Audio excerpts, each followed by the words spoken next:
Welcome back. Today we do a quick one on the INTUAURA Splendor II. So here's what it looks like up close. Very nice build quality. This one is a 10mm dynamic driver, just a single dynamic driver. Faceplate has some kind of ghosted in there, purple, and it's got some gold on top of it. Nice black background. Quite a nice build, and kind of as you would expect, this one retails for about $260. So it is a pricey guy, and the build quality kind of resembles exactly what you would think that you would get at about that price point. Something that you wouldn't expect at this price point. You also do get their dongle DAC, which is what they call Phantasm. So this is the 4.4mm version, USB-C, nice rainbow colored cable in between.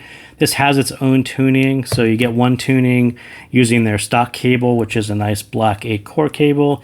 You don't see that many 8-core stock cables, so quite nice. Pretty cool to actually see that, and it's kind of a nice quality cable, nice 2-pin. You also get 2 sets of tips. So one set of tips is kind of right there. You can kind of see the bore size there, and on the back you get something that's a little bit wider. It's this guy right there. So kind of as you expect, case, nice set of tips, really nice cable. This one not so expected, but nice to have it at this price point.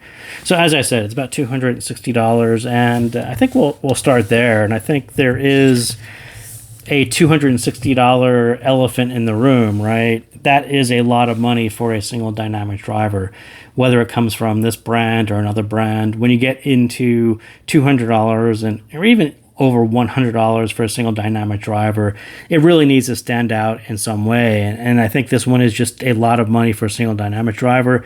It does need to stand out, whether that is a highly resolving dynamic driver, has a lot of slam, has a lot of extension, a lot of speed, a lot of richness, a lot of clarity. You're expecting to be wowed in the first couple minutes. And this one, I think, has a harder time standing out. I couldn't really put my finger on what would be how I would describe this single dynamic driver at this price point, how it stands out from other single dynamic drivers. And part of the problem is we're in 2024. There are a ton of very nice single dynamic drivers under $100. Everything from your $20 KZs to Zeros to Moondrop Lands to all the Simgos. There is just a lot of very, very high quality single dynamic drivers at very affordable prices. So when we get to $260, you're like, man, this thing needs to blow me away in the first minute. And this one didn't quite get there. So what do you need to know about the dongle? I think right away what I noticed about this set is the sensitivity is 125 decibels, and you probably don't pay attention to that number all that often, but highly sensitive set. You're going to almost automatically turn down your amp or your volume when you plug it in. It's very loud. It actually comes up the volume very quickly, so you're going to turn down to get your amp into a comfortable range kind of right away. And perhaps they did that just to work better with their Phantasm dongle. I'm not really sure, but there's 2 tunings here, one with the dongle and one just using their analog cable. As I said, the Phantasm tuning is a little less V-shape, and I would argue it's actually better than no dongle than using the cable, just because it's a flatter V-shape. Still has a lot of upper treble level, and I would EQ it either way. So here's what the 2 of them look like. So the blue is the tuning without the dongle. You can kind of see it's got a beefier bass section. And then, it's just literally just more of a V. It's a bigger bass and more treble. Kind of a big V. Not all that far from, for a single dynamic driver, this kind of tuning can kind of work. I think the tuning that they picked for their DSP is a little better for this particular dynamic driver. A little flatter through the bass, so not as fun. A little bit cleaner through the mids, and then you get kind of a less steep rise, a lower amount of sharpness coming through in the ear gain area. But then they kept the upper treble a little bit spicy, and that's what sort of sticks out. When they brought this bit down, this part tended to stick out a little bit. So if you're going to EQ, you kind of EQ this side, whereas if you're EQing the normal analog cable, you bring down both sides, so it actually resembles the Phantasm DSP version. But yeah, I mean, essentially it's a pretty big V-shaped style set. So that's the gist of the sound, I would say. It's a warm lower, right? You got that nice bass section, energetic upper V. Not a bad choice for a nice dynamic driver. The levels are just more comfortable at medium volume, or otherwise the upper gets a little bit too energetic. And the bass, as I said, so the bass without the DSP, I think this one hit kind of a too fun level. At $260, it either needed to be super tight and super hard hitting, super rumbly on sub bass. They needed to pick a direction as to where this was going to stand out, and they ended up with, it's a nice glide. I think the DSP glide is actually a little better. It's a little bit tighter, gives you a little bit better mids, but without it, that's not so bad either. But again, it's got to stand out somewhere. It's got to do something really well. And I think this one just kind of has a fun sound to it. It's an enjoyable sound to it. Depending on your source, it's a little bit too fun or it's a little bit too much. If this was a $50 set, I certainly wouldn't complain. But $260, I just want to hear everything. I want to hear a really nice sub bass, hard hitting, clean mid bass, and I think those are what I was looking for. I would EQ the level down, like I said, closer to the DSP level. It sounds cleaner in through the mids and it still leaves full mids.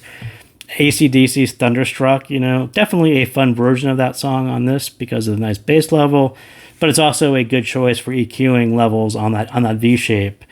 So one of those tracks where right in the beginning it kind of hard hits you, so the nice drums kind of hit this pretty well, but then when the guitars kick in, you kind of realize that this whole treble level is probably too much, and their DSP level is about right, and bringing it down is even better. So I'm going to use that track for like a 5-minute EQ. I think Thunderstruck was a pretty good choice. Still on the mids, still a V shape, but they pushed the vocals forward, and it's really sensitive to volume, and it's really volume limiting. So as you're turning the volume up, you just move it a tiny bit. The vocals are right there in your face. You can't really go too high because everything kind of comes forward. If you turn it back down, it's kind of a more comfortable, balanced sound. But that sensitivity is pretty interesting. You don't see that many sets that sensitive to volume, and so again, I think they did it probably more for their dongle as opposed to using it without the analog cable.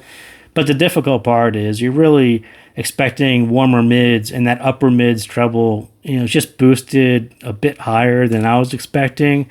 So you just lose a little bit of naturalness and kind of what I would expect at this price point. It's a dynamic driver. You're really expecting nice, full, either rich mids, natural sounding mids. Single dynamic drivers are better at that style, and that's to bring up the upper mids and the treble that high. That was going to take you off natural quite a bit. No matter how much mid bass and sub bass you put in here, this was going to sound a little bit thinner and a little bit brighter than natural, and that's exactly what happens here.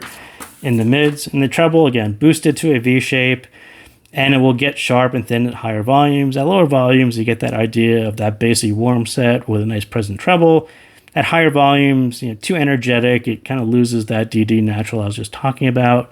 EQ it slightly down to regain some balance. And I think electronic music, the way this one engages you in the V shape, I think that's pretty fine. I think Madonna's Holiday, the 7-inch version, I think it hits this style tuning pretty well. Nice big V shape, nice fun bass section, dynamic driver. All those things work pretty well. But, again, it's a pricey set, and it's kind of a really pricey set just to be limited to some genres that sound good on it. So stage, a lot of bass, very energetic upper that was going to flatten the stage as it does, and it centralizes the stage into your head. Decent width and with EQ, and it kind of expands the stage into higher and deeper if you do that.